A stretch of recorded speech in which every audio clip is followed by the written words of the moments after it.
ইতিমধ্যে বাংলাদেশ নারী দল প্রথমবারের মতো এশিয়ান কাপে খেলার যোগ্যতা অর্জন করে ফেলেছে। এশিয়ান কাপের বাছাইয়ে মিয়ানমারকে 2-1 গোলে হারিয়ে এই গৌরব অর্জন করে আফিদার দল। যদিও ম্যাচ শেষে তেমন কোনো উদযাপন করেনি তারা, তবে জানা গেছে তুর্কমেনিস্তানকে হারিয়ে উদযাপন করতে চায় ঋতুপর্ণারা। তবে এমন গোল বৃষ্টি উপহার দিবে তা কজনই বা জানত। শনিবার বাংলাদেশ সময় সন্ধ্যা 6:30 ইয়াঙ্গুনের থুন্না স্টেডিয়ামে তুর্কমেনিস্তানের নারী দলের মুখোমুখি হয় বাংলাদেশ নারী দল। তুর্কমেনিস্তানকে হারানোর বার্তা আগেই দিয়েছিল আফিদারা।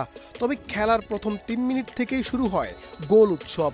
ম্যাচের 20 মিনিটের মধ্যেই তুর্কমেনিস্তানের জালে 6 গোল বাংলাদেশের।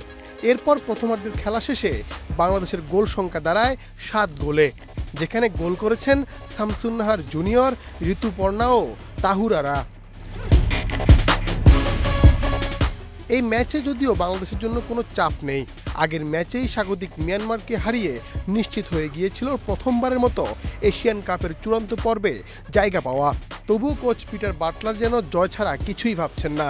মাঠে নামিয়েছেন ঠিক আগের একাদশী।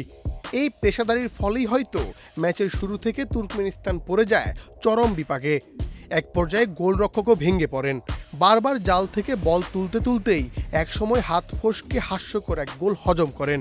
ঋতুপর্ণার শটে যাচ্ছিল দলের 5ম গোল। দ্বিতীয়ার্ধে ঋতুপর্ণারা কোনো গোল না করতে পারলেও বেশ কয়েকটা চান্স ক্রিয়েট করে, তবে গোল হয়নি। বিপক্ষ দল তো প্রথম থেকেই পাত্তা পায়নি বাংলাদেশের কাছে। পুরো ম্যাচে আধিপত্য দেখিয়েছে বাটলারের শিষ্যরা। অবশেষে 90 মিনিট পেরিয়ে 7-0 গোলে জয় পায় আফিদার দল। মুন্নাচন্দ্র দাস, বাংলাদেশ প্রতিদিন।